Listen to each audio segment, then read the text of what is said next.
So you're a front-end developer or an aspiring front-end developer, and you might be worried that AI is going to take your job or that you're being pigeonholed into front-end, and you don't want to be in that state for the rest of your life.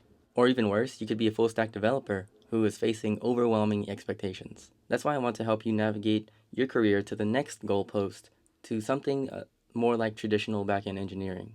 Because through my own experience, I've been able to go from front-end to the secret path to back-end engineering, and now I've specialized in security. We're also going to talk about how you can gain the skills and stories needed to land and succeed in interviews, and how you can market yourself to get more interviews in the first place. How am I so sure of this? Like I said before, I've been in the industry for about 6 years now, and I have absolutely no degree, and I've seen these things happen to other people, and I've done it myself.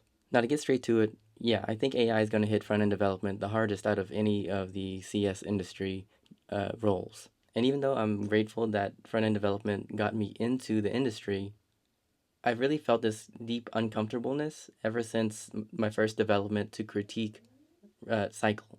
With front end development, you're constantly exposed to subjectiveness and what people want in your final product compared to the designs.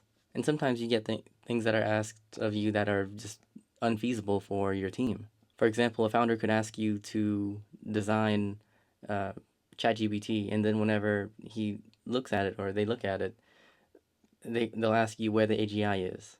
There's no other area of software that experiences this stuff. Like with numbers, you just get numbers. But with these designs, it's it's like the Wild West. So I'm gonna assume that you already know that you have to practice leak code. You can just go to leetcode.com and practice some questions there and even learn some system design. And another thing we're gonna ignore is people management. So I'm not gonna talk about management.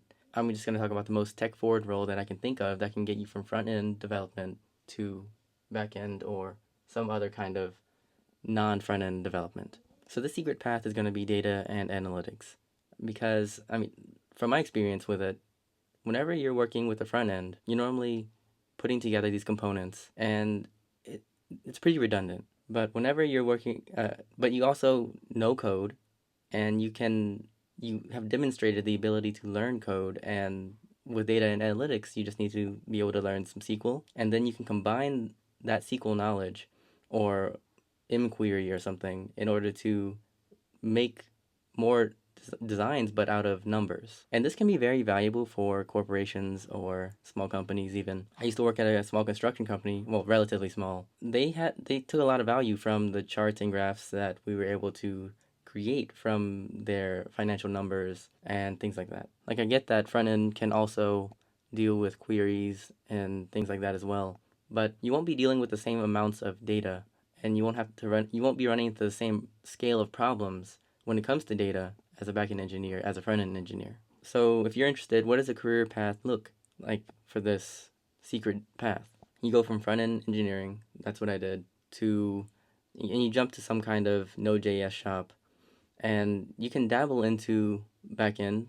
I literally took on a backend role as a front end engineer, and it did take some getting used to, but eventually you get the hang of implementing different API endpoints and things like that. But it was really the data and analytics work that I did that helped me get into the mindset of handling large sets of data. What are some good ways to market yourself here? This is a highly subjective topic, and I'm just gonna have to say it, but I really think that the full stack developer role or the full stack engineer is it's not a good look to have on a resume because first of all, it indicates to your future employer that you're willing to take on more work than is than you should be taking on.